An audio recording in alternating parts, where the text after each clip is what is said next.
नम्रतेने प्रणाम करू।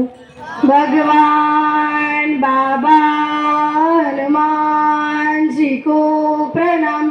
महान त्यागी बाबा जुमदेव जी को प्रणाम।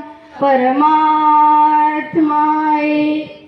परमपूज्य परमात्मा एक सेवक मंडळ टिमकी नागपूर अंतर्गत आजचे 9वे हवन कार्य सुनील काका चकोले यांच्या निवासस्थानी नुकतेच पार पडले आणि एका भगवंतांची चर्चा बैठक सुरू झालेली आहे। आजच्या या चर्चा बैठकीमध्ये स्वयं भगवान बाबा हनुमानजी उपस्थित आहे। भगवंताला माझा प्रणाम। तसेच मानव धर्माचे संस्थापक आपले सद्गुरू महान त्यागी बाबा जुमदेवजी उपस्थित आहे। बाबाला माझा प्रणाम। आपल्या सर्वांच्या लाडक्या मातोश्री वाराणसी आई उपस्थित आहे। आईला माझा नमस्कार। आजच्या चर्चा बैठकीला लाभलेले अध्यक्ष उद्दलगावकर काकाजी यांना माझा नमस्कार। चर्चा बैठकीचे संचालक येलोरे काका यांना माझा नमस्कार। या परिवाराचे मार्गदर्शक माझे मार्गदर्शक पप्पाला माझा नमस्कार। उपस्थित सर्व सेवक सेविका बालसेवक सर्वांना माझा आदरपूर्वक नमस्कार। या ठिकाणी उपस्थित आपण सर्वच मनुष्य खूप दुःखी होतो। वेगवेगळ्या पद्धतीने आपण आपल्या कर्माने दुःखी असल्यामुळे आपण खूप काही करून सुद्धा सुखी आणि समाधानी होतो नाही। आपण पुष्कळ ठिकाणी गेलो आणि कुठेही आपल्याला आराम पडला नाही। शेवटी हा परमात्माचा मार्ग होता जो कोणाच्या तरी माध्यमातून आपल्याला याची रूपरेषा मिळाली आणि या ठिकाणी येऊन आपण सुखी आणि समाधानी झालेलो आहोत। एक म्हण आहे याच्यावर की विविध प्रकारच्या दुःखामध्ये जीवन फसले, समाधान नाही मिळाले म्हणून त्रासले, पाहुनी माझ्या जीवनाची दुर्दशा सर्व असले, परमात्मा एक मार्गात येताच माझे भाग्य उजाडले। अशी दुर्दशा ही आपली झाली होती। कोणाचाही साथ आपल्याला मिळालेला नसतो, ना शेजारी ना नातेवाईक ना मित्रमंडळी। अशा प्रकारे आपण इतकं पीडित होतो की म्हणजे जेव्हा आपली वेळ आली मरणाची त्या क्षणी हा मार्ग आपल्याला मिळाला आणि मिळाल्यानंतर आपल्याला असं वाटते की किती सोपा हा मार्ग आहे, मग आपण याची कदर करत नाही। आज महान त्यागी बाबा जुमदेवजी यांनी अतोनात कष्ट करून एका भगवंतांची कृपा प्राप्त केली आणि तुम्हा आम्हा सेवकांना ती फुकटांमध्ये वाटून दिलेली आहे। आपण छान असे कार्य केले पाहिजे, शब्दाचा वापर केला पाहिजे। आज शब्द ही भगवान आणि शब्द ही शैतान आहे।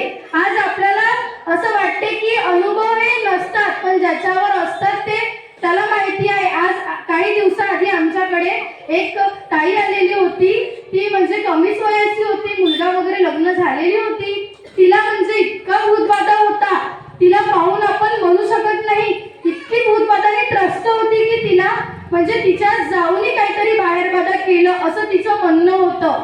ती 4 महिन्यापासून तिच्या आईकडेच होती। याच आपल्या गट नंबर 10 ची एक सेवकीन ताई आहे सुपारे म्हणून, तिच्या माध्यमातून ती आमच्या घरी आली आणि तिला म्हणजे इतकं बाहेर बाधा केली होती की ती म्हणते स्वतःचं काही करत नव्हती, मुलाकडे लक्ष देऊ शकलेली नव्हती। 4 महिन्यापासून ती आपल्या घरच्यांपासून दूर ती होती आणि इतके तिच्यावर दुःख होते। मग तिला आणि घरी आमच्या कोणीच नव्हतं, मी आणि माझे पतिदेव होते। मग तिला पप्पांनी फोन करून आम्हाला सांगितलं की तिला म्हणजे मार्गदर्शन करा म्हणून।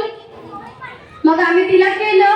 ती म्हणत होती की मला आता घरी जायचं आहे, तुम्ही आम्हाला मार्ग द्या, मला मार्गात यायचं आहे। मी तिला सांगितलं असं नसते, पहिले तुम्हाला पूर्ण रूपरेषा ऐकावं लागेल, कार्य करावं लागेल।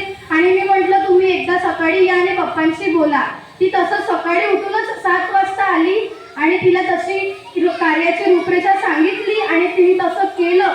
बस मग 2-3 दिवसानंतर जेव्हा ती आली तेव्हा तिला इतका आराम होता, ती स्वतः म्हटलं की नाही मला खूप आराम पडला आहे आज। मला असं म्हणजे तिने जेव्हा ती म्हणत होती की मी जेव्हा दर्ग्यात गेली होती तेव्हा मला कोणीतरी ते असते त्यांनी दूध वगैरे दिलं होतं, तेव्हा त्या तिने उलट्या केल्या तर तिच्या पोटातून तिने फोटो दाखवली, त्याच्यामध्ये असं खूप काही निघालं होतं, काटा हे ते आपण कधी मी तर पाहिला नाही एवढा भयंकर अनुभव। तर तिने ते दाखवलं आणि सांगत होती की एवढी पीडित ती होती आणि माझ्या घरी माझी मम्मी सुद्धा होती, अनेक मध्ये आहे, त्यांनी पण ते पाहिलं। तेव्हा म्हणजे इतके साक्षात्कार अनुभव आपल्या समोर येतात। इतकी दुःखी असले 3 दिवसाचे बस कार्य केले तिने, आईच्याच घरी भगवंताला सांगितलं आणि तिला आराम मिळाला। आज ती आपल्या घरी वापस गेली आणि आता आणखी 10 जानेवारीच्या कार्यक्रमासाठी तिला बोलवलेलं आहे, ती येईल। म्हणून आपल्या मार्गाची आपल्याला जर समाधान सुखी समाधानी आपण झालो तर आपण या मार्गाचा प्रचार आणि प्रसार केला पाहिजे. आज माईक मध्ये सांगायला आपलेच इतके अनुभव असतात की आपण तेच सांगू शकतो की दुसरं काही आपण बोलायच्या आधी आपले इतके अनुभव सांगा की तुमच्या अनुभवातून काही दुःखी गरीब जे लोक असतात पीडित त्यांना हे मिळालं पाहिजे आणि हा मार्ग त्यांना मिळाला आणि आपण छान असे कार्य केले पाहिजे. आज 10 जानेवारीचा कार्यक्रम जवळ आलेला आहे. आपल्यासाठी असा एक दिवसाचा तो कार्यक्रम आहे, पण जे लोक या कार्यक्रमासाठी झटत आहेत दिवस रात्र त्यांची ती वर्षभराची मेहनत असते. तर आपल्याला त्या मेहनतीची साथ दिली पाहिजे. या कार्यक्रमाची निंदा चेष्टा न करता सहयोग केला पाहिजे. तो एक दिवसाचा जरी कार्यक्रम असला पण वर्षभराची ती मेहनत असते. आज किती सारे सेवक जे आहेत त्या मागे झटत असतात. प्रत्येकाची वेगवेगळी जबाबदारी आहे, म्हणून आपण त्या कार्यक्रमाला जास्तीत जास्त संख्येने उपस्थित राहून गट नंबर 10चा 10 जानेवारीचं भव्य दिव्य सेवक संमेलनाची शोभा वाढवावी. आणि त्याच निमित्त उद्या दिनांक 5 जानेवारी 2026 ला सोमवारी माझ्या निवासस्थानी सकाळी 7 वाजता हवन कार्य आहे. त्यामध्ये सुद्धा तुम्ही जास्तीत जास्त संख्येने उपस्थित राहावे. दुखों की धूप में तू छांव बनकर आया है, मेरी हर तकलीफ को तूने हर बार अपनाया है. कैसे करूं तेरा शुक्रिया मेरे बाबा, तूने ही तो मुझ जैसे कंकड़ को हीरा